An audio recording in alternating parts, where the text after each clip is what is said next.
go ahead and begin. So welcome everyone. It's my pleasure to introduce our speaker today, Michael Sulkowski. Mike is an assistant professor in the Department of Disability and Psychoeducational Studies over in the College of Education. And he also has a courtesy appointment here in Family Studies and Human Development, and we really sought after Mike because his research, as you'll see, is very relevant to a lot of the work we do. Prior to coming to the University of Arizona, I want to point out that he got his bachelor's degree in psychology and history from Carnesius College of Buffalo in New York. And then as I followed his history, he clearly, that was the last he wanted to have of cold weather, because he ended up getting his master's degree and Ph.D. from the University of Florida in school psychology. And as part of that degree, he did a psychology internship at Louisiana State University. And then he went back and did postdoctoral work at the University of South Florida, and now he's here at University of Arizona. So clearly he likes You figured it out pretty much. So in addition to his weather preferences, he also has a very active line of research. Even at this stage of his career, he already has 33 peer-reviewed publications, 7 chapters, 14 newsletter contributions, and 2 books in preparation. I don't even think I read that much, much less publish that much.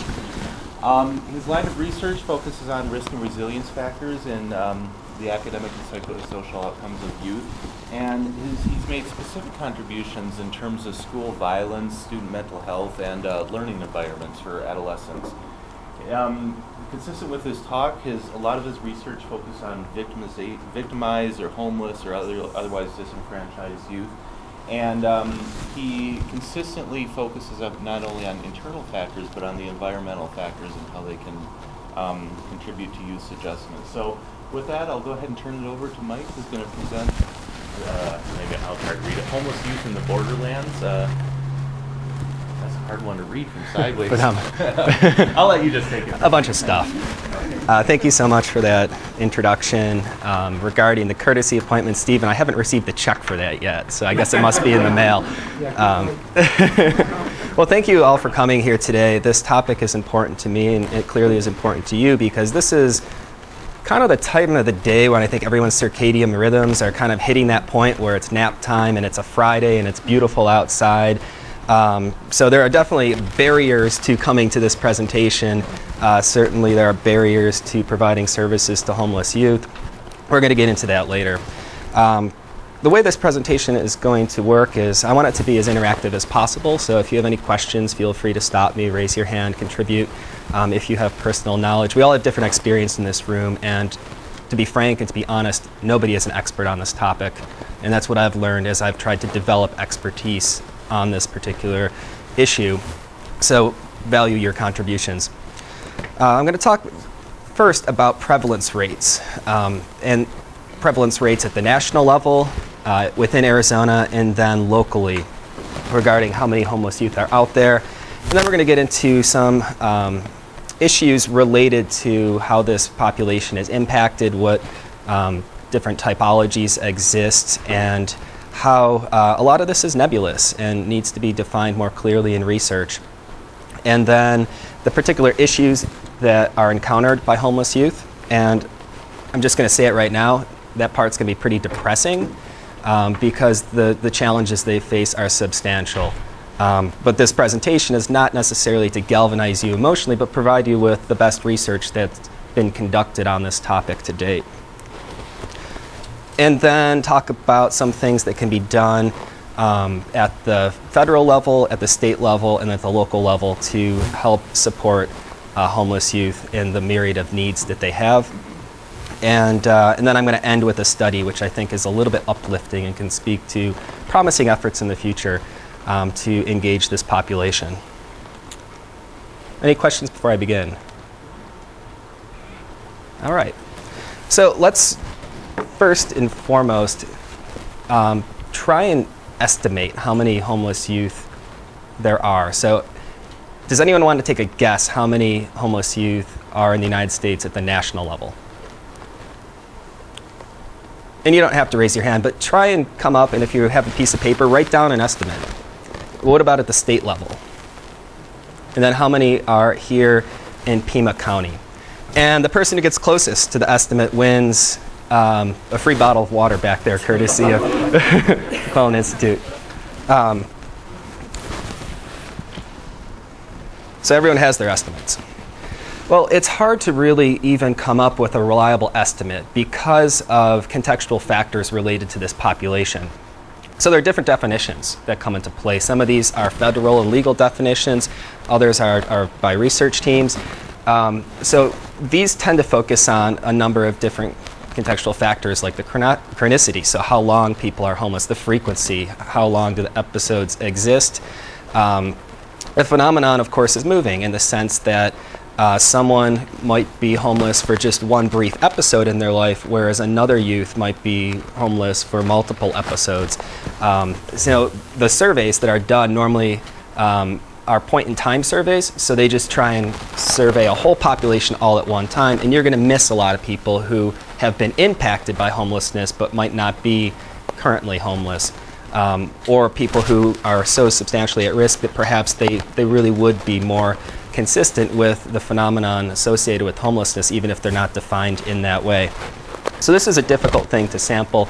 This population is difficult to research because they're oftentimes unaccompanied, and they're not supported in the same types of social systems that we often use to do research, such as school systems or outreach agencies. So, some of the prevalence rates. This is from the Department of Housing and Urban Development, these numbers.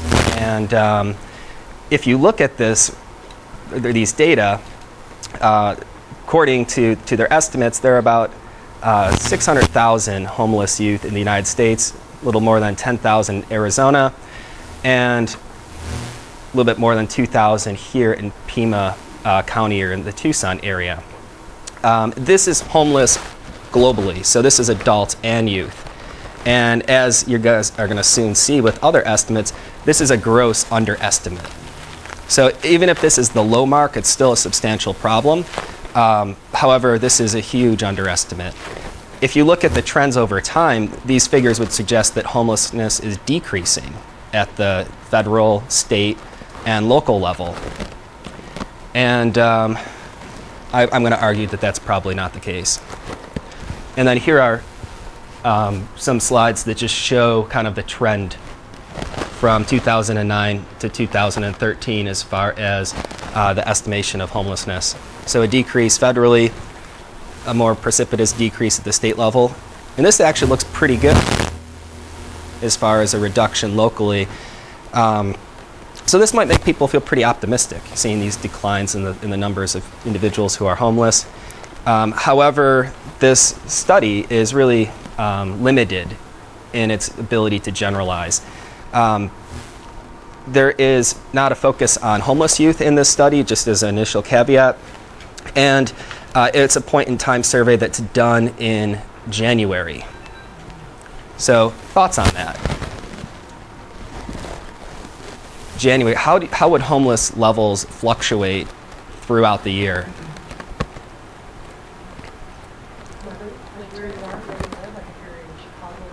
Mm-hmm. Exactly. So weather is going to be huge. So people are likely sheltered in the middle of the winter, more so than they are throughout other periods of the year. So that's probably one of the main reasons why those previous figures are an underestimate. And if we actually look at homeless youth, I didn't put it on the slide, but if you were to look at the number of homeless youth accounted in the Department of Housing study, you would only find 20 in Tucson. There are more than 20 people in this room. We could go down to certain neighborhoods in this community and find 20 homeless youth, probably collectively together right now. So it's a huge underestimate. And only 49 in all of Arizona. So then that begs the question, how many homeless youth are there here in Tucson, in the state, at the national level? Well, let's talk about those data. According to the National Center for Family Homelessness, there is an estimate of about 1.6 million homeless youth in the United States, and since 2007, this number has gone up 38%, coinciding with the economic downturn and all the kind of multiple factors associated with that. So that's one estimate. Another investigation that involved analyzing the National Household Survey of Adult Caregivers, the National Survey of Youth, and Juvenile Facilities Study found that through combining these kind of different surveys, a similar estimate of about 1.7 homeless youth in the United States. So at least we're seeing some convergence here as far as the broad estimate or things at the aggregate level. And if you look kind of more closely at this, you could estimate that about 8% of youth will experience homelessness at one point, and that's from the Youth Risk Behavior Survey. I'm sure some people are familiar with that. And that's within a 12-month period. So what about students? One thing that's really positive is that about 84% of homeless youth are engaged in the school system in some capacity, so they're attending school. And if you actually survey them, most of the students report that school is a strong, positive, protective factor in their life, or school engagement. There are, of course, substantial barriers to attending school, which then makes it so that only about a third of homeless youth actually graduate. I'm getting a little bit ahead of myself as far as some of the problems, but I think it just adds some context to the school issue. So looking at the total number of homeless youth in educational systems or enrolled in public schools, we're looking at a little bit over 1 million students at the national level. And again, we've seen an increase in the percentages with the economic recession. So this is, I think, rather striking. So we've seen a 10% increase from the 2011-2012 school year and a 72% increase from 2008. I'm seeing looks of concern. Yeah, please. Does this include those who are homeless because they're away from their families, or does it include kids who are living with their families? Throws everyone together.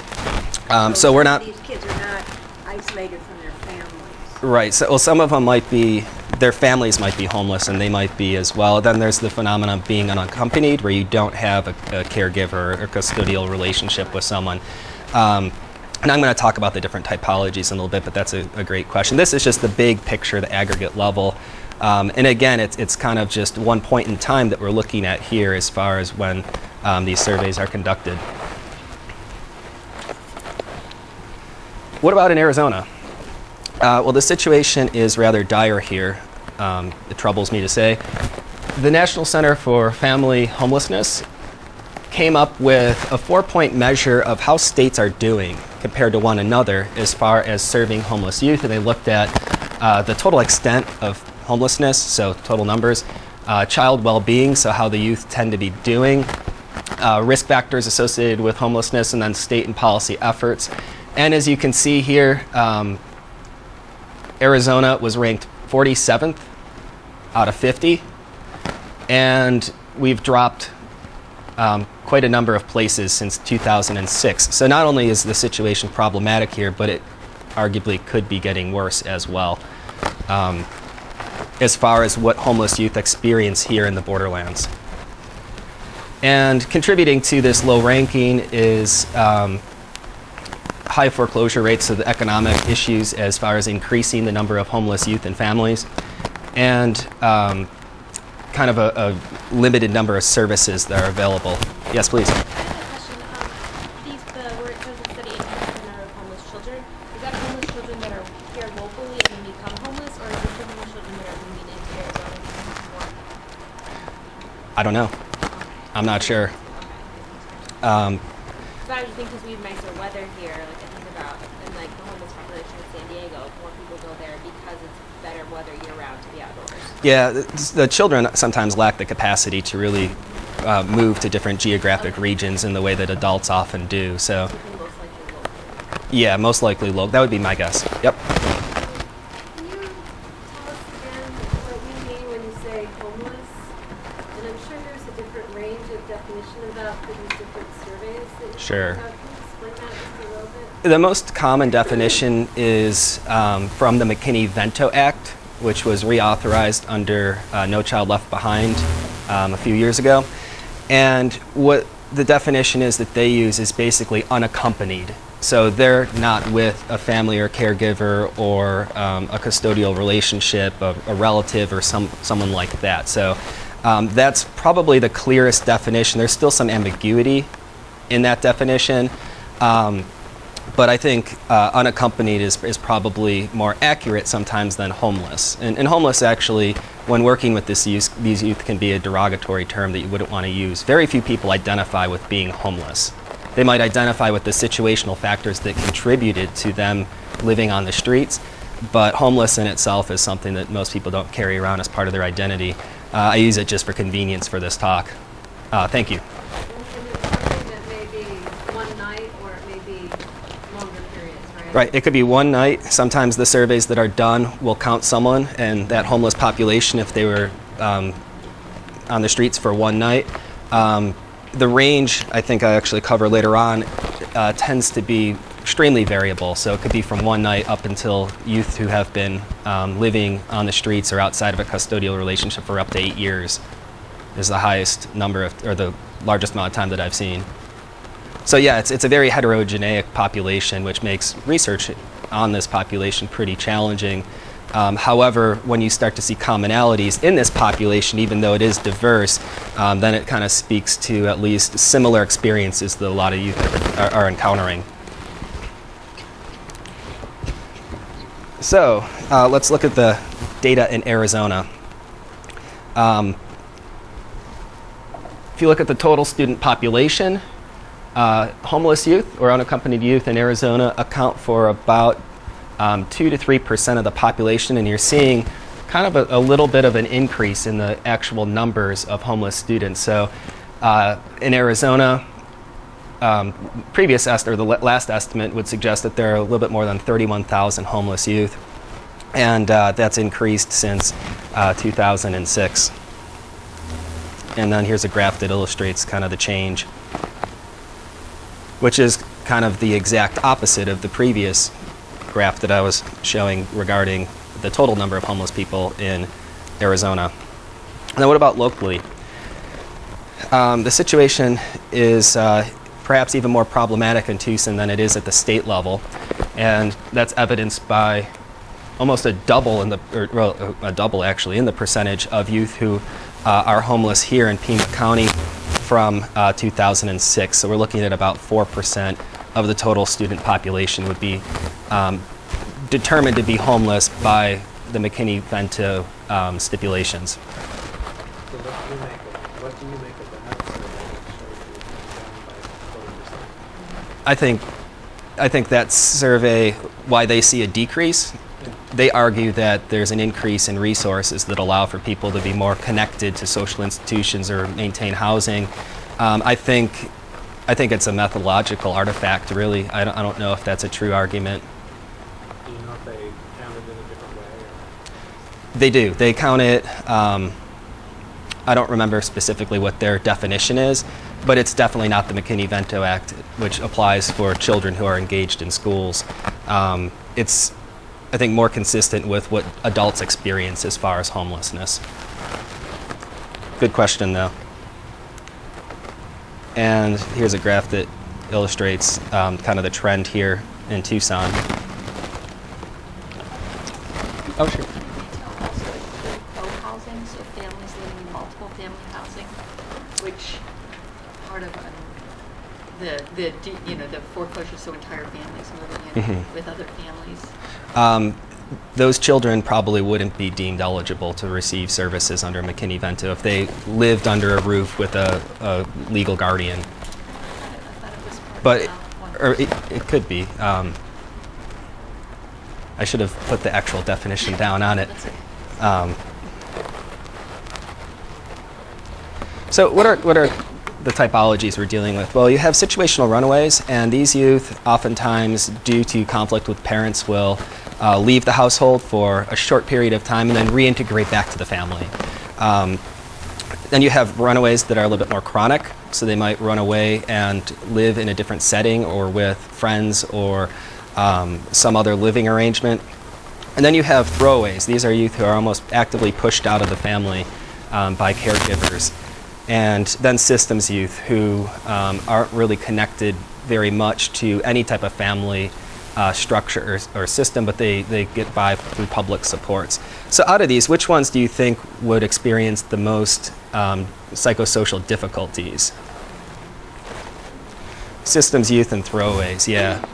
And oftentimes these individuals are not only pushed out of the family, but experience high rates of victimization out in the community, oftentimes due to factors that contributed to them being pushed out of the family. So throwaways are overrepresented in numbers regarding LGBT youth and so on. The situational runaways and the runaways, these tend to have better outcomes, and we'll get into this a little bit more. So some other things regarding these typologies are that they're not mutually exclusive in the sense that you fall into one category or another for a duration of time. People go back and forth between running away or being thrown out. So it again makes it more of a challenge to research this. And then you got to consider the frequency and duration of homelessness, and here's the range, 1 day to 8 years. So it's a substantial range of time. And the longer that people are living unaccompanied or homeless, and the number of episodes is correlated with psychosocial distress and a whole host of psychosocial problems. With that said, I want to talk at least briefly now about kind of protective factors as well. One of the things that's very interesting and somewhat unique to this population is the high degree of adaptive behavior that they oftentimes display in order to get their own needs met in very challenging circumstances. So kind of coupled with not identifying with being homeless, a lot of youth identify with being very skillful or adroit and getting their own needs met, even if they're facing some substantial risk factors. In addition to those typologies, perhaps a more meaningful way to understand this population is to look at actual risk that they experience, which then can speak to the type of services that would need to be provided. And some research has been done in this regard, 2 studies specifically. And through using cluster analysis, certain types of populations were identified within the broader sample of homeless youth. And one population was found to need minimal treatment or services and had low levels of abuse, suicide attempt, and drug use. So these are the more resilient youth. And then another population found individuals who were in need of therapeutic housing just to kind of ground them and provide a stable environment. And they tended to have high rates of abuse in their history and substance use. And then those in need of therapeutic housing with an emphasis on kind of behavior issues and oftentimes having kind of abuse history. So this is another, like the 2 and 3, these are a little bit more overlapping than those who are a little bit more resilient.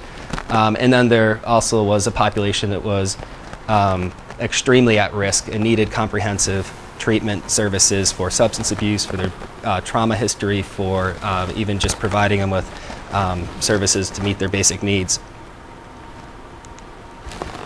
And then one other study also used a cluster analytic approach to try and come up with an alternative way to cluster homeless youth and understand them. And I think this is a little bit clearer and more elegant than the previous study in the sense that they were able to identify youth who had more protective than risk factors, which is really quite a striking finding. Those who were at risk, so they displayed substantial risk factors, and then those with more risk than protective factors. And on an uplifting note, over 50% of the newly homeless adolescents had more protective than risk factors.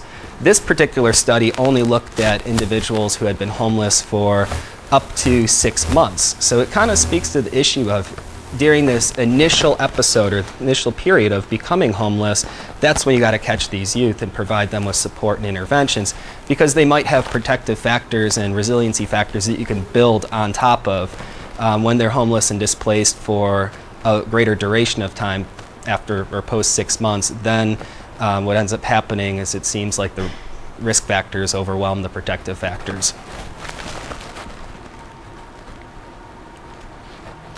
So, causes of homelessness. I think there's a big misunderstanding as far as what contributes to homelessness. There is no single cause. Normally what it is it's a number of different risk factors that then overwhelm somebody's coping mechanism or financial resources, and that's what contributes to homelessness. So some of the common things that you see in the histories of these youth are parent and child behavior problems and conflict, parental substance abuse, abuse histories, family violence, economic instability, residential instability. The one factor that probably stands out from the others is the parental conflict factor. So in one study, they found virtually all of youth who were homeless had some form of conflict with their parents, or there was violence in the home environment, which leads to them choosing to leave that unsafe environment. And only a small fraction of homeless youth report that their own substance abuse is a primary, secondary cause of homelessness. And I think this is an area where there's a lot of misunderstanding, where people think that substance use or substance abuse is the primary factor. Normally it's conflict with parents and caregivers that results in leaving. So then what are the actual issues faced by these homeless youth? An alarming percentage have been victimized, either physically or sexually, and actually one study found as many as 84% of homeless youth have abuse histories. Moreover, they're impacted by these histories in their current lives. In the same study, they found that 72% of homeless youth report that they're still currently affected by the negative things that precipitated them even becoming homeless regarding abuse. Other studies have found lower rates, but they're still alarming. At least a third at kind of a floor point, but probably closer to about half or more of youth have trauma histories. And even at the low point, the rates of trauma and abuse are still substantially higher in homeless youth. And once they become homeless, they become even more vulnerable for subsequent episodes of abuse and trauma.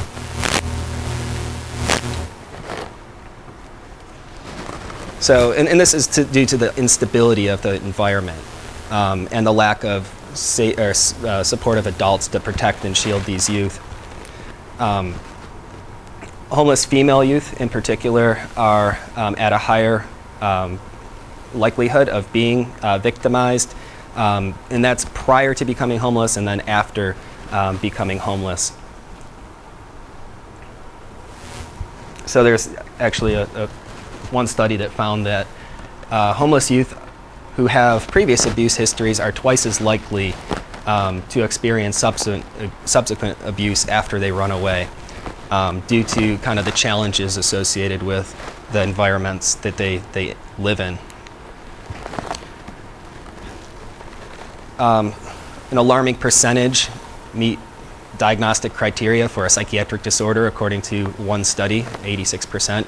And these are DSM, at that time I think 3TR or 4TR diagnostic categories.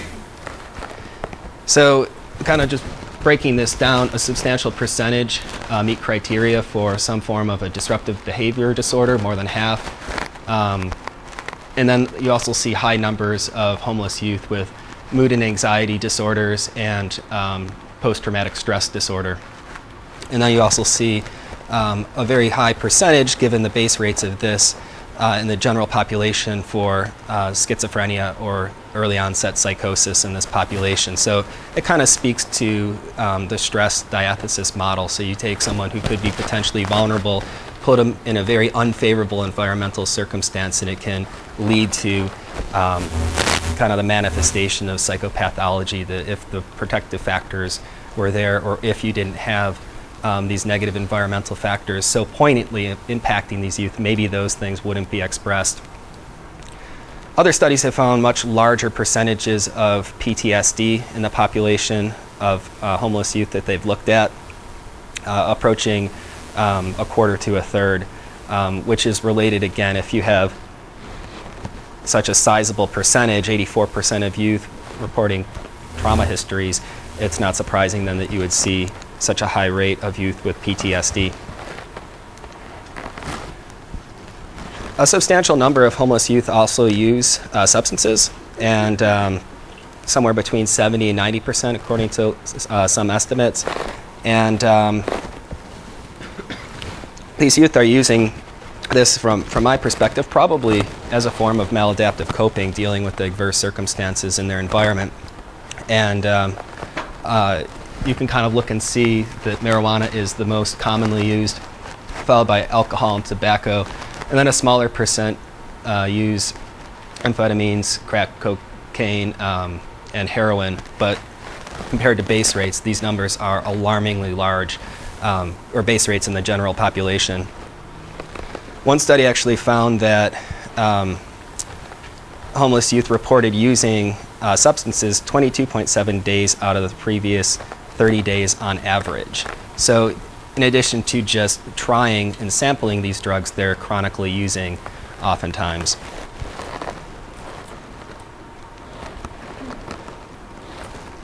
And as I think the picture is starting to become clear, as far as the challenges faced by homeless youth, it's across, basically these are occurring across all domains of functioning, including physical health. One study found that they're 2.5 times more likely to have health problems and 3 times more likely to have a severe health condition. And this is kind of, again, one of those interaction effects where you have prodromal health risks and then placed in an unfavorable circumstance or environment, they get expressed. So you see high rates of influenza, hepatitis, which can be associated with being in unclean environments, diabetes and dental problems, diabetes related to consuming poor quality food or whatever is available, dental problems because of kind of neglect and not being connected to health service providers, and then also skin and respiratory diseases and asthma and pneumonia are all commonly reported in homeless youth as well. A lot of studies have looked at sexually transmitted diseases in homeless youth populations, and this is because of the high-risk behavior that they're engaging in. And this is especially true for unaccompanied youth or youth who live on the street. 70% report engaging in unprotected sex within the past 3 months, and actually almost 10% report engaging in this phenomenon called survival sex, which is really exchanging sexual behavior for food, shelter, resources, support, which just speaks to kind of the huge need that these youth have. Even just to get their basic needs met, they'll compromise potentially their own health and well-being in order to get those needs met. And then if you look at this population, they're engaging in sexual behavior at an earlier age. And this isn't anything specific to who these youth are. It's just not having that protective shield in place, having caregivers or parents protecting them from engaging in these risk-taking behaviors. And the rates as far as HIV in this population are highly variable. Sometimes studies will report that it's 3 times the general population. The highest estimate that I saw that was 30 times the general population. And females are kind of, you can see the asymmetry here, much more at risk for sexually transmitted infections in this population and in the general population for obvious reasons. And then mortality rates are substantially higher for homeless or unaccompanied youth than they are for youth in the general population. Up to 11 times is an estimate that I've observed. And the leading causes of mortality are suicide or drug overdose in homeless youth populations. Suicide rates are extremely high. Attempting suicide tends to impact about a quarter to almost a half of homeless youth. So about, like I said, a quarter to a half of youth have actually attempted suicide, which is remarkably high and concerning. And the majority of, or more than half of homeless youth report that they regularly experience suicidal thoughts.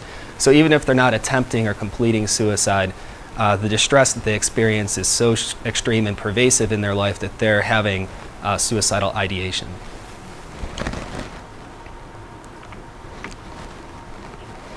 Any thoughts or questions? People's affect is getting worse and worse the more they go on. Should we take some deep breaths? I'll get to the good stuff, the positive things we can do in a little bit. And I put all that out there not to shock or alarm, but just to kind of convey the substantial risks that are impacting homeless youth. I don't know if this, I'm curious if the research is out there that shows, like, as youth are out homeless or unaccompanied for longer periods of time, does that, I would expect that would increase the risk. And do those studies exist that would show that increased cumulative risk? Yeah, that's exactly what the research suggests, is the longer the duration of time that they spend unaccompanied and the number of episodes is associated with all of the negative stuff that I just said. I mean, there haven't been studies that have expressed, well, you know, this specific risk goes up or that, but just kind of psychosocial distress more generally increases. So those who are runaways and then they kind of reintegrate back into the family system, and maybe they were just out on the streets for a week or a month, are going to have a much better outcome on average than those who are systems youth who have been living in the streets or on the streets for years. Yeah. Oh, sure.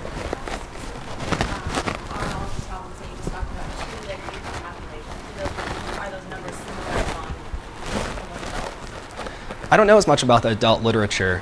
Yeah, the risk factors I think are going to be very similar in adult populations. I'd expect similar degrees of impairment. Oh, thank you. In adults. I don't know if anyone knows the estimates or can speak more to that question. Adults have the advantage of being able to utilize more community resources than youth tend to. Which is really unfortunate, and part of it is an awareness of what resources are available. Also, there's stronger social networks among adults who are homeless, as far as knowing who's who and what part of the city they tend to live in, and about each other, whereas homeless youth are oftentimes really disconnected from social institutions and social support networks and groups. They really are on their own, so to speak, in many cases. Yeah. I was thinking about maybe you're going to later, but here in Tucson we have Scrappy, which is by the downtown Atlanta. And folks know, maybe you're going to bring that up. And I remember years ago, like Scrappy's was like in one part of town, and they were losing their feet, and so like Lynn Gordon, who's a couple guys, I remember in Joy Trio, they were trying for months to get a new home. So like not a home, it wasn't like a new home, but it was kind of like an after-school hangout location for homeless. Among others. And the reaction they got from like local neighborhoods and businesses was like, we don't want Yeah. here. So it is there now. It's actually a great location. Like, here's Hotel Congress, and then you go down the road and there's Scrappy. But it was like months and months of fighting to survive. Sure, yeah, and it's the type of thing where people agree we need these community resources, but you're not putting that next to my house. And that's really unfortunate that that's the phenomenon we're dealing with. So then that's a huge barrier to accessing services if the communities don't want them located central. If it's kind of distally connected to the community, then you're dealing with transportation issues to get to the shelter or get to the community mental health center. Yep. They can't access services. So like, say if they are, a runaway, they're living in a dysfunctional family, but they're under 18. Mm-hmm. They have to go through a process to being independent, and until then they can't really like get an apartment. I mean, maybe they could get a job. Yeah.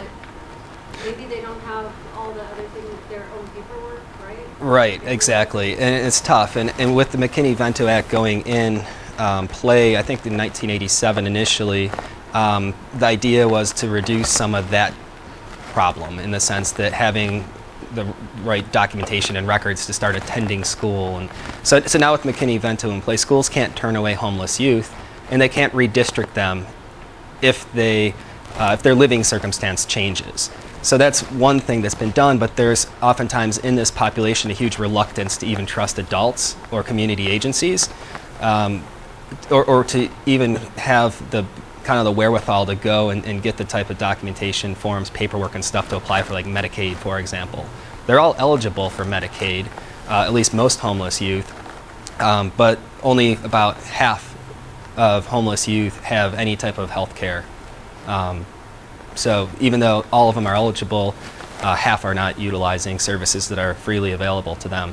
And it's case-by-case basis, but I think it really speaks to the level of distrust in this population of adults that makes sense if you look at their histories. There was another hand over, yeah. I know that we discussed some of the issues in measurement of prevalence, but I'm wondering about youth and juvenile justice.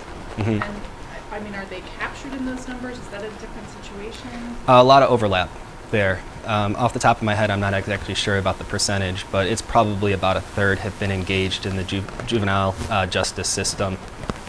So a lot of overlap there, and then a lot of overlap with the foster system as well. Yeah. So let's talk a little bit about some protective factors. This is clearly an under-researched area. A couple studies have been done, though, to try and turn things on its head. And okay, we know this population is extremely at risk. We know the vulnerabilities, but what are some things that are unique and positive in them? What are some of the strengths that can be built upon? One of the things that I've already mentioned is kind of self-efficacy and resourcefulness and adaptive behavior. So the youth who are able to maneuver through these challenging environments and advocate for getting food, shelter,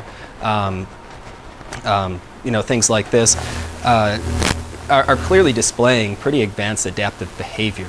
I think knowledge tends sometimes to be stratified in different types of classes.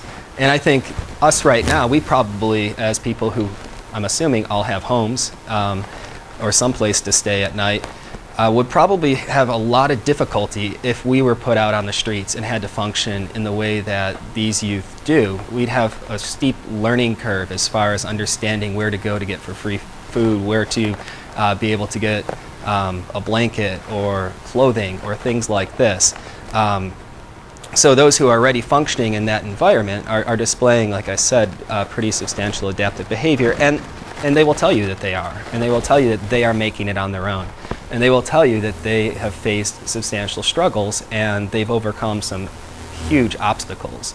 So I don't want to minimalize the resourcefulness and strengths in this population. I think it's important to hit on the protective factors as well. With that said, though, sometimes it's tough to engage these youth because they're so used to taking care of themselves, so they might not actively seek services or be distrustful of adults who are really trying to help. So studies that looked at protective factors have found that self-esteem is a huge protective factor. And self-esteem used to be very popular in the research literature. Now it's not quite as popular anymore. People talk more about self-efficacy. But this particular study found that kind of the belief that you're a good, capable person and you feel pretty good about yourself, buffered against loneliness, feeling trapped, and suicidal ideation. So basically desperation associated with one situation, which is huge.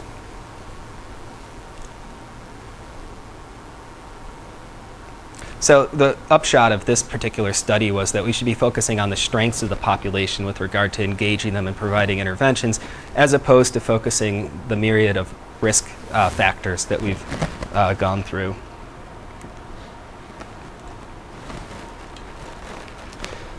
So a little bit on the academic outcomes. Only about 20% of homeless youth graduate, and even if they do graduate, it's their educational history and experience oftentimes has been negatively impacted by unstable housing and living circumstances. So almost half repeat at least one grade, and we know what happens with retaining students is that overall it increases their risk across the board, and oftentimes being retained in grades or in a grade is one of the things that youth will tell you is the most negative or traumatic thing that's occurred to them when you just ask regular youth in the population. So retainment here oftentimes is a huge contributing factor to dropout.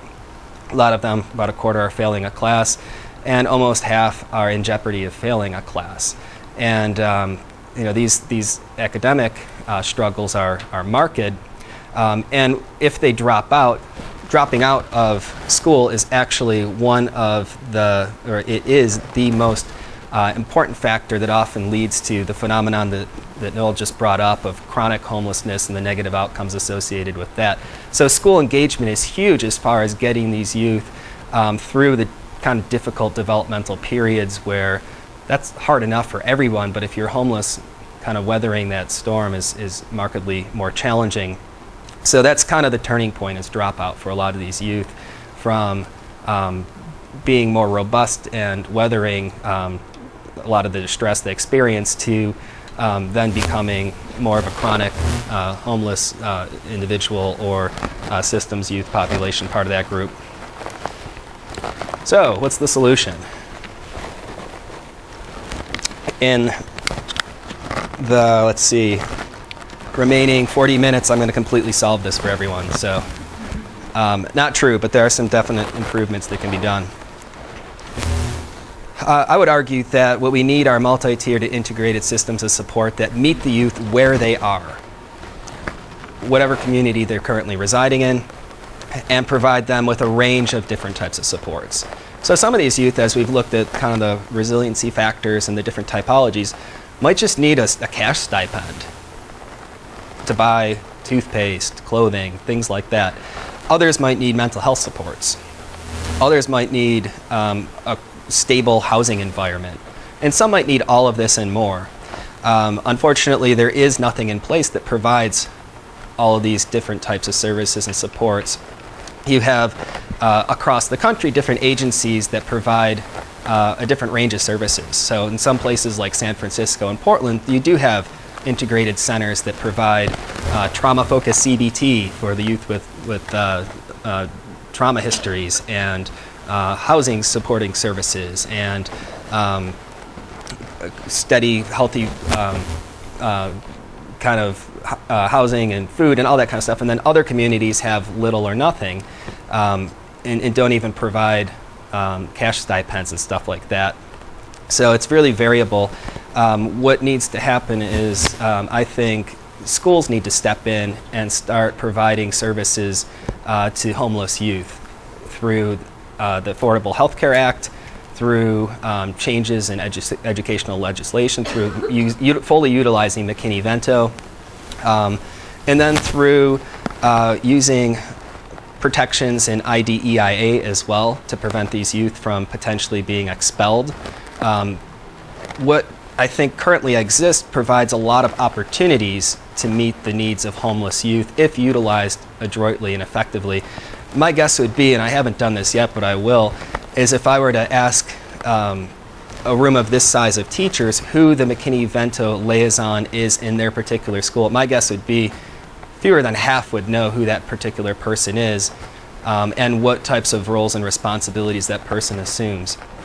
Under McKinney-Vento, each school should have, or each LEA, local education agency, should have one person appointed in this role whose job is to go and find homeless youth residing within the school system and connect them with community agencies and provide things at school that could help as well. The schools get some funding through McKinney-Vento so they can provide food and some basic needs support. But I think that this is something that largely isn't being discussed very much in the educational community. And I think there's a lot of unawareness on behalf of educators and school mental health personnel regarding how to meet the needs of homeless youth. So there's that huge informational part that needs to be addressed, or that deficit. I I think the reason why the phenomenon is like this is that these youth lack the social capital or wherewithal in order to advocate for their own rights and well-being. They don't have parents who are calling the principal and demanding meetings because of issues that they're perceiving in their students' lives. So these youth are kind of disenfranchised from really having advocates step up and try and address their needs. I have Yeah. a question about social supports. So we see that a lot of times what happens is these youth become parts of families of choice. Mhm. So what does the literature, or what have you encountered in regards to families of choice, and what services are able to access through that phenomenon, being part of those groups? Can you talk a little bit more about that? Yeah, what happens is when youth go on the street, what happens is they form networks with older Mhm. youth. And those youth kind of guide them and mentor them. Or maybe other youth can serve as a place for a couch for them to sleep at. Sure. But a lot of times they don't stay as a resource, as a support, because there's not enough resources for that. So my question to you is, have you encountered any supports for those type of families by choice?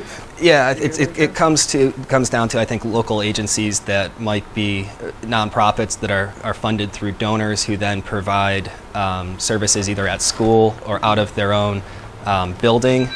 But it's variable, and I think the phenomenon you're describing actually captures the picture, where there's so much instability that sometimes it's hard to even utilize these resources at the community level for these youth. So there, to my knowledge, there's nothing really that's integrated across communities to really speak to the issue you're describing. Yeah. Related to that, is there a general goal for how to help people in this situation? Do people try to help them where they are in whatever living situation they're in, or do people try to get kids to go back to live with their families or with other relatives? It's tricky. There's some people believe, well, family reintegration is an ultimate goal. If the family system is so sick and corrupt that it's an unsafe environment for that student, that's an unfeasible outcome. Then it's difficult because a lot of these youth are running out of the foster care system as well because of negative experiences that they've had with foster families. These youth, kind of the factors that they bring to the table, having all the things that I just described, are not easy to parent. They're going to challenge you as a parent. So I think, ultimate goals, I'm not sure. I think just getting them through the difficult phase in life so that they could be financially independent and viable is one thing that I think is a big long-term goal for this population, graduating from high school and then just ending up in a safe and supportive environment, whatever that looks like. But even different agencies identify different goals. So some are focusing on family integration, and if that's going to happen, then some type of family therapy is going to have to be provided probably for that to be feasible. Others are focusing on graduation, and then, okay, so you graduate the population or a whole bunch of these youth, but then there are barriers to college entry and understanding how to be successful in college. And without having connections to people who have done that, it's pretty difficult. Kind of the non-spoken, non-specific factors associated with college success are oftentimes really difficult for these youth to identify. Youth on Their Own, the local nonprofit here, I think last year they had 20 youth graduate from high school and get placed at either Pima Community College or the University of Arizona. The majority of those were not successful in completing their first year of college. They dropped out. So that speaks to the importance of college transition services as well, and making sure so they're getting linked up with mentors at college and so on. It's difficult to really identify one particular goal, but I think just making it through adolescence intact is probably the big overarching goal. Yeah, you have a question? I found the data on mental health with the homeless youth really compelling. And that to me seems like such a big factor, because that can drive so many of the other issues that we're talking about, like the substance use, conflict within their family or school. And we don't have a good net to identify younger people who are displaying mental health issues. Sure. We don't have it in school. A lot of them don't have healthcare access. So how do you see that as a part of this initiative? Yeah, my dream would be integrated school mental health service provision as I think a primary way to address the not only mental health but just all the needs of homeless youth, which would involve universal screening throughout the whole school population to identify students with emotional and behavioral disorders, then starting to progress monitor as services are being provided to these youth. Through the Affordable Health Care Act, these youth are eligible for health and mental health services, and they can be provided at schools if schools get smart about bundling together Medicaid packages and bringing school resources into the schools in that capacity. As kind of things are moving forward, certain school-based providers are going to be recognized or currently are recognized as health service providers, so they can bill Medicaid then to provide school mental health services, so counselors, social workers, school psychologists. Part of the problem is, though, schools are understaffed with these individuals, so my hope is that with the Affordable Health Care Act coming into play, that would be a new stream of revenue for schools that are already, some of them are billing Medicaid, but they're not fully utilizing what they can. And when they are, it's normally health service provision, it's not mental health service provision. Most of those services are freely done out of the goodness of the heart of counselors and school psychologists and so on. But as far as making it a viable goal for the kind of the long-term funds and resources are going to be needed to keep those professionals in the building so that they can see these youth on a regular basis. So I think school mental health is definitely, or school-based mental health is really the only viable option for the majority of these youth who can't get to the community agencies, but they can get to school. Any other questions on this? One of the things, too, that's really a challenge is when starting to do mental health work with this population, it's going to take a while to develop trust and rapport oftentimes if they've had negative experiences with adults at school or in other environments. So that might be 6 months of just more or less trying to develop rapport before you start doing anything therapeutic with this particular population. They might not even identify mental health needs as a priority given everything else that they're facing regarding physical health needs and trying to just get by. So you have to almost end the crisis before you can start doing therapy, and many of these youth are in crisis. They're constantly functioning in impaired states and victimized. Was there the hand over? I'm seeing things out of the corner of my eye. So a little bit on local efforts. Youth on Their Own is a community nonprofit here. Their office is over on Elvernon, and I think Elvernon and Grant. They're working through the schools, though, to really engage the homeless youth in southern Arizona. And you can kind of read through the different services they provide. So they provide a stipend for students who are maintaining adequate academic performance. And it varies depending upon how successful the youth are and what they need. And then also basic human needs and guidance services as well to try and help youth be successful in school and in life. Youth on Their Own's, I think, kind of primary target goal is graduating homeless youth, and that's where they channel a lot of their guidance and resources to try and get youth all the way through high school. And then they also work with nonprofits in order to make sure that youth have adequate housing and medical care and stuff like that. So they also play that advocacy role.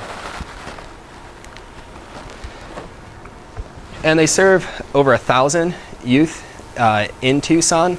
And if you look at the increase in the amount of youth they serve, it's pretty substantial. So compared to 708 youth in 2011 and 2012, the percentage increase has been 61% in the total number of youth that they serve, which kind of mirrors some of the graphics that I was showing earlier that spoke to the increase in homelessness here in Pima County. They're working through 128 schools, so they're really heavily connected within the community here, and tend to serve a large population of Latina or Latino youth as well, which is represented kind of in the local demographics of the schools. And this kind of indicates, still the need and the risk of the population. The services they provide are varied, and they're trying to triage and target them to the specific needs that the youth have. But a lot of them have transportation needs, and that's where providing bus passes is important to get them to medical appointments, to get them to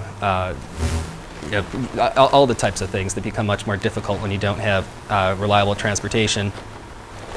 And then a lot of them are also receiving basic needs with food and clothing. From my conversation with the people there on the front lines who are providing these services directly to the youth, it's been interesting because they all say the same thing, that the youth only ask for what they need. They're not abusing the system the way that people who are probably disconnected from the system might assume. And then they've looked at reasons for homelessness as well, and this is consistent with the national literature as well, where parenting issues or conflict is the number one reason, and then the reasons become much more variable from there, related to abuse histories, conflict, parental substance use.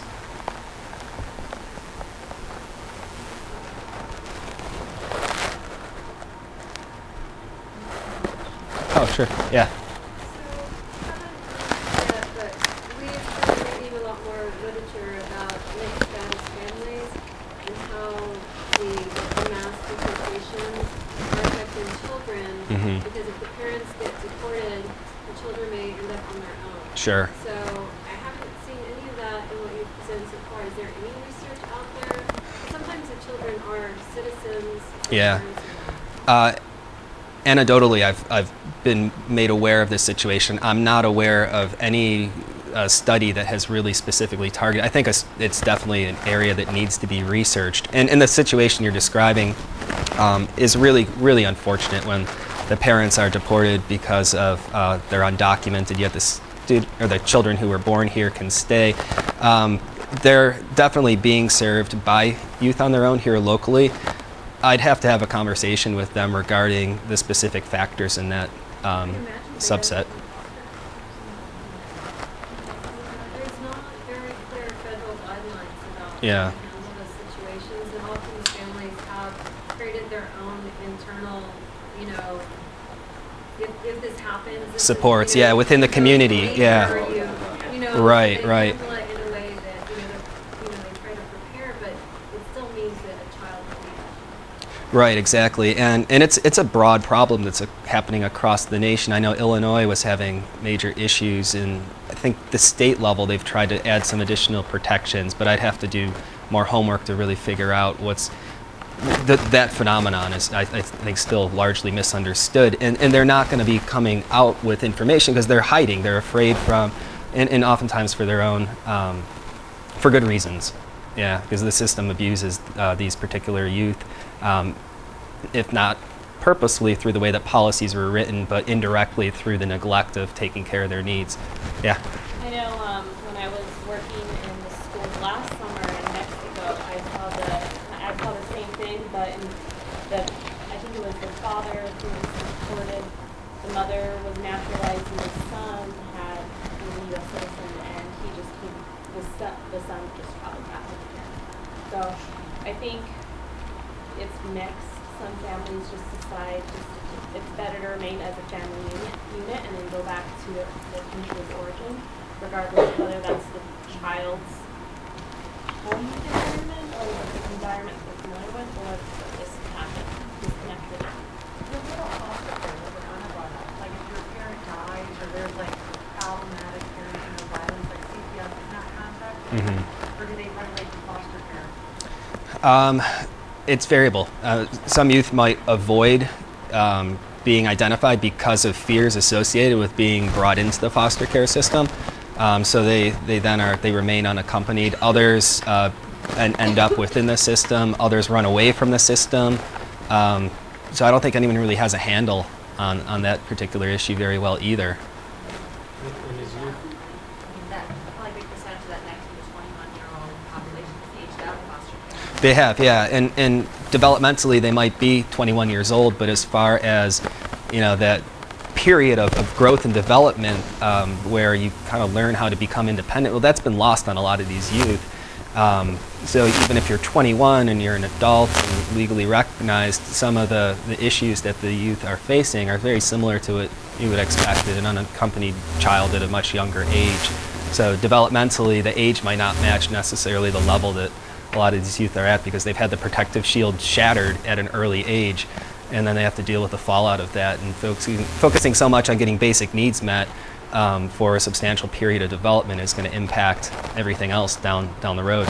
Stephen, you had a question? I was wondering if youth on their own is a public, is it part of the CPS or foster system, in which case it wouldn't be open to kids who are undocumented? No, they're a nonprofit that they receive their funding from donors. So they work with the juvenile justice system, the way we work with CPS, but they're not directly affiliated or related with anything like that. Kids can come in without being enrolled in those other public systems? Yes, yeah, they can be.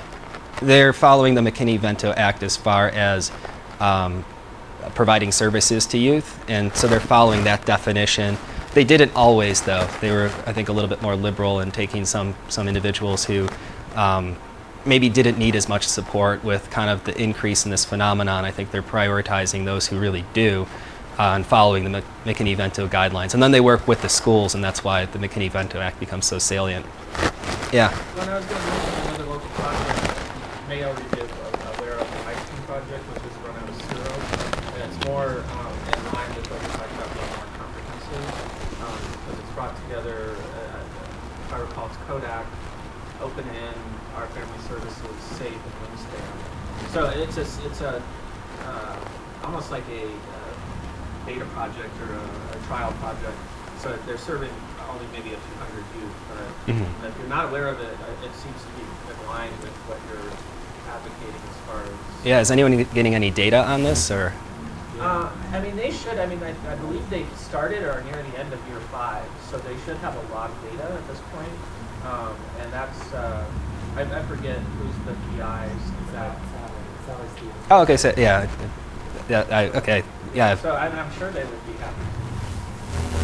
Yeah, I think they're actually in the process of trying to reapply for new funds because they are wrapping things up. So, is there a hand over? Yeah, I'm glad that you're aware of that because, so they were affiliated with Wingspan organization, but I guess it's a recently because of the funding situation, it's not quite clear if the IT project is still going to continue, but it seems like you're aware of that. Yeah, and there's stuff like this occurring. San Francisco has kind of a big project as well, a bunch of researchers there. The problem is, though, is you have in different communities, somebody goes and gets a big grant, and then you unroll this thing for 5 years, but then funding sources change, and it really, I think, what needs to happen is utilize resources that are available in schools, in communities, and not have to rely or depend on kind of federal granting agencies or nonprofits to provide services for a period of time as a project's being unfolded or debuted. So we need something more structural and systematic. So I'm just going to finish up a couple more points, and then I like this discussion and dialogue, and I'll stick around if people have more questions. So there are huge social burdens, of course, associated with being homeless. 2 studies have looked at this in particular, and they found different estimates. But the first study was done in New York, and they found that it cost about $40,000 per person per year in services for each homeless person who's out on the streets. And these are adults, not children. And then a more recent study found a lower estimate, but still about $35,000 per year. So if you think about going back to the previous slides that I've covered earlier, those numbers times these numbers, this is a huge social burden. And by not having preventative services in place, it's actually costing us a lot more money than it would be to provide these preventative services in schools and communities. And I'm sure you've all heard about this argument. We can't just give money, we can't just give out services to this population. They're going to squander these resources. This is a political message. It's not empirically grounded. even though it's been picked up and trumpeted by the media. And there's one study that I think is really telling that speaks to this broader issue of entitlements. This was done by Jane Costello and a bunch of her colleagues about 20 years ago at Duke University. And she was already collecting data on an aspect of the Cherokee Nation in North Carolina's Great Smoky Mountains. So she had kind of baseline data regarding the needs of that particular population. And then the nation decided to build a casino. And they built the casino and it started to generate a lot of revenue. And they decided to share the benefits with the rest of the nation there in North Carolina.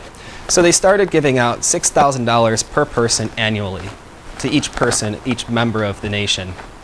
And since they had pretest data, the Duke group was interested in seeing what would this $6,000 cash prize, would it have an effect on anyone? Will it change health outcomes? Will it be a protective factor, or will it have a negligible effect? And at the time, this was kind of a very controversial thing because people were either in favor of this, saying, yeah, everyone can use a little extra help, or not in favor of it, saying they're not going to work, they're going to quit, they're just going to rely upon this sum of money.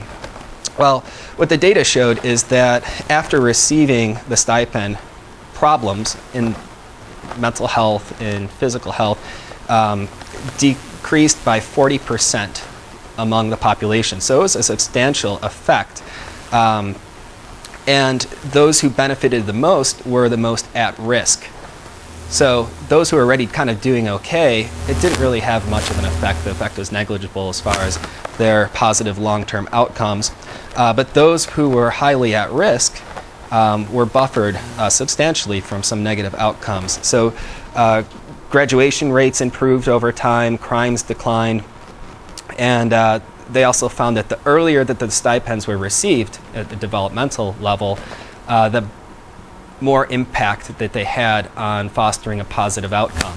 So those who maybe were already kind of approaching adulthood didn't benefit nearly as much as the youth who received services in early childhood or received this sum of cash. Up until I think there's still work going on this population. 2001 is the big paper that came out that I think is the most heavily cited. Costello is the name. Actually, there was just an op-ed piece in the New York Times describing all of this that you guys might want to look and find. So they followed this for a number of years, and I think there still is research going on this. But one of, I think, the most salient findings is that youth were 33% less likely to develop mental health problems or substance abuse problems in adulthood in response to this manipulation, i.e. the $6,000. Then the question becomes, well, what actually changed? Through subsequent research, the researchers concluded that what ended up happening is that the relationships between youth and caregivers improved, which then led to more positive outcomes. So getting them out of this fight or flight, stressful place in life through just a little bit of additional money, which then allows for resources, reduced a lot of the parental conflict, which then led to more positive outcomes in the youth. And as I was mentioning before, that parental conflict part is huge as far as a main pathway to becoming homeless. So the little extra money can confer huge benefits to vulnerable children. And if we think back to the huge cost associated with adult homelessness, $40,000 a year for each adult who's out on the streets, if we were to then prevent this phenomenon from occurring, not only would we save money in the long term, but it wouldn't cost that much to just bump a lot of these families out of abject poverty into situations that then become much more stable. So, in conclusion, Costello ended on this note, so that giving poor families with children a little extra cash not only helps them, but also saves society money in the long run. Withholding the help is something other than rational. And I agree with this point as well. And I think kind of the big picture here is that this study wasn't necessarily focusing on homeless youth, but I think it hits on many of the pathways that then contribute to homelessness and leads to the conclusion that it doesn't take a whole lot more if the right services are engaged at the national, state, and local level, and everyone is working together to just do that little bit extra. It might only be $6,000 extra that prevents a substantial portion of these youth from going down negative pathways and trajectories. So I think I'm going to end on that note. Any questions?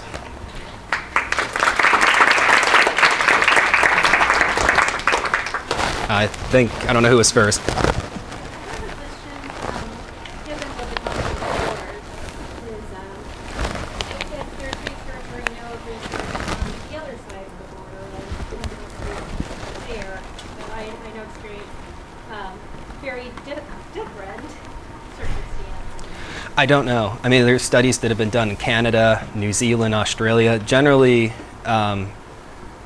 wealthy nations, but I'm not sure about. Youth shelters, where oftentimes youth are unaccompanied trying to cross border and visit shelters without, I mean, not just the family, but also any network, because they're foreign places. Sure. Yeah, I don't know. Does anyone know anything about that?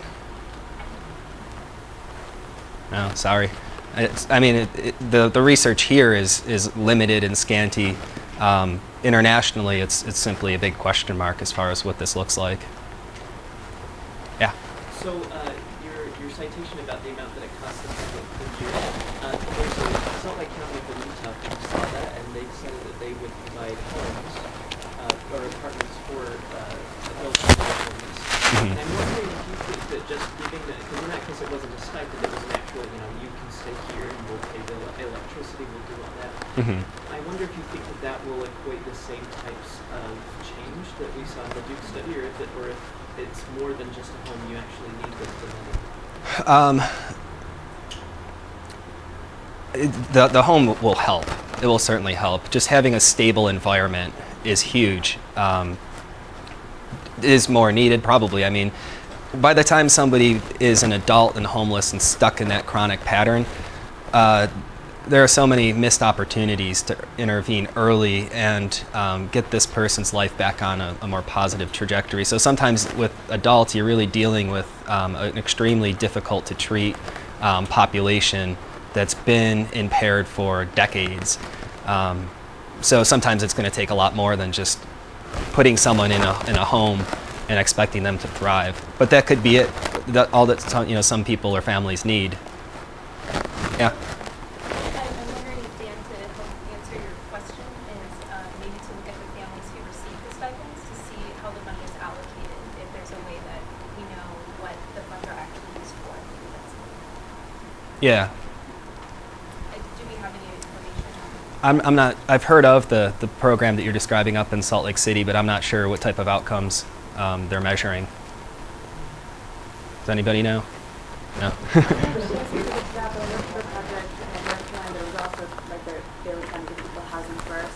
And the goal was that then people could look for jobs, people had a safe and clean place Yeah. to be, and then that would be the starting point. I don't know. Yeah, that's the program, Housing First, and from what I've read and what I've seen on it is it seems like it's a pretty successful program for a lot of people. Yeah.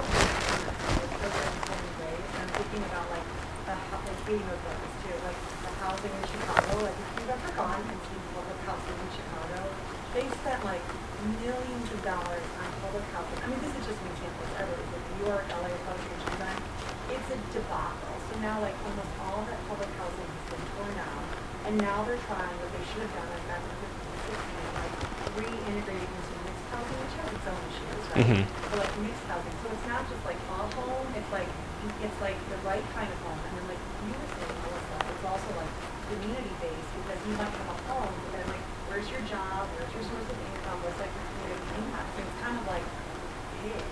Right, and you know, just having a home is one, but it's got to be the right home, and I like how you said that, and it's got to be in a neighborhood with resources and supports. I did my internship through LSU's Health Science Center down in New Orleans, and if you want to pick a city that's been really blighted by homelessness, that is the city. A lot of the previous public housing structures are still intact, and you can still live in them, but they won't reopen them. Or they've demolished a lot of the projects that housed families for oftentimes multiple generations. And a lot of that was very political, and I could talk for a whole hour on kind of the New Orleans phenomenon and situation, but it kind of speaks to the importance of just giving someone a home might not be enough. It has to be in a safe and supportive community. Yes, please. I'm curious about all these studies that you've talked about today, some of the methodology issues with actually sampling and surveying these youth. How does that happen? I mean, is it really just like walking around? Is it using shelters? And if it's using shelters, that's kind of a self-selection. Sure. So how do you think that impacts the findings? It definitely impacts the findings. So study by study, they use different methodologies. Some will work with a nonprofit organization that's in the community. Some will simply just knock on doors and kind of survey that way. Others will use kind of a mixed method and try and get the whole population. There definitely are selection biases that are rampant in this literature. And part of that is due to this is a difficult population. The same thing with trying to research migrant families. It's a challenge to even identify. And then if you do identify a population, it's hard to even know what your selection bias is. So it might just be a convenient sample that doesn't relate to those who are outside of that particular sample. And there's actually... Collecting data from youth who don't want to talk to adults. Right, yeah, exactly.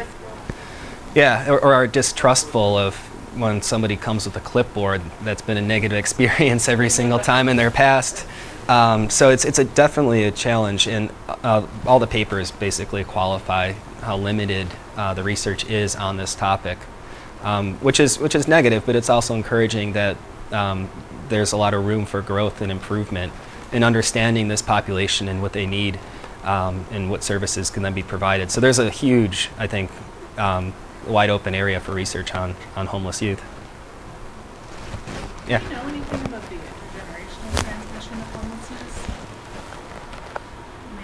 It Yeah. seems like in a lot of these they're asking people like, oh, in the past 2 months have you been homeless? Do they ever ask people retrospectively, recount over the last 20 years of your life, were you ever homeless? You just got a dissertation idea right there. Okay. I'm not aware of it. I think the intergenerational research is so new, but it's fascinating. It's only really been a couple of decades that those types of questions have been asked, and we've had the modeling and methodology in order to kind of figure out those effects.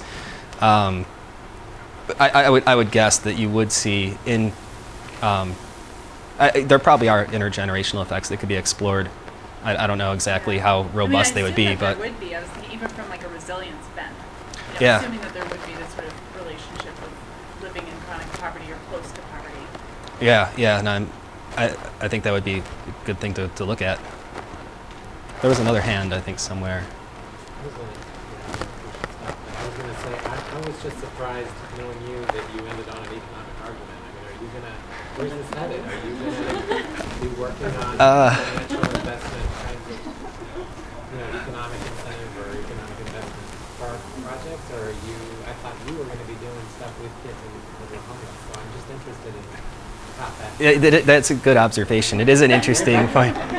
I'm not sure where that came from. It's in the literature, and I think they're providing services and supports to this youth. I think that stands on its own as far as you don't really need to argue for that. But I think actually having economic indicators associated with that process can be compelling for people who might misunderstand who homeless individuals are and how they got there. Because I think there's a huge social stigma associated with homelessness, and then there's that belief that people become homeless because of some deficit in themselves or some type of moral reason, and that needs to change, I think, in order for the big picture for society to start embracing the needs of vulnerable individuals such as the homeless youth and start prioritizing those needs. Yep. When a child becomes a valuable asset to a family, instead of, as so often the case in poor or disorganized families, a child is more of a liability. When a child becomes an asset to the family, the child is more valued by the family, and that the family will probably change its attitude toward that child. This brings to mind my work with the German apprentices, and they did report, of course there were many factors involved, but they did report that once they started working, and the norm was for them to pay a certain amount of their wages to their parents, for their room and board. And all the kids were expected to do this, and they did. And they reported that their relationship with their parents became better. They felt they were more respected because they were contributing to the family. So I think the economic argument is not a bad one, among other ones, of course, but it has, the benefit instead of the liability factor. Yeah, that's interesting. Yeah, okay. That just supported something that came to mind earlier in your talk too, that part of the failings in our school system, I think, is this idea that college is where you're going, right? Yeah. And for kids who are from that family. So it's interesting, we're talking about Youth on Your Own, and one of their markers of success is getting kids into college.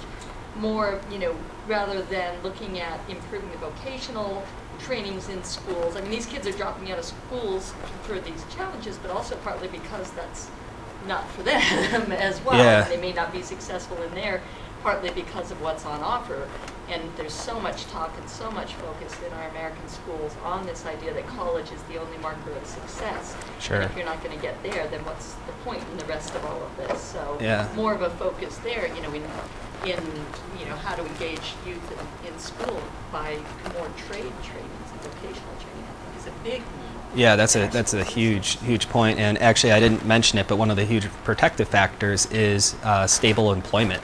So having a job for homeless youth and individuals, in whatever type of job that is, it's still going to be helpful as far as providing them with stability in their life in addition to the financial resources. I'm going to let you off the hot seat. Thank you. Thank you all.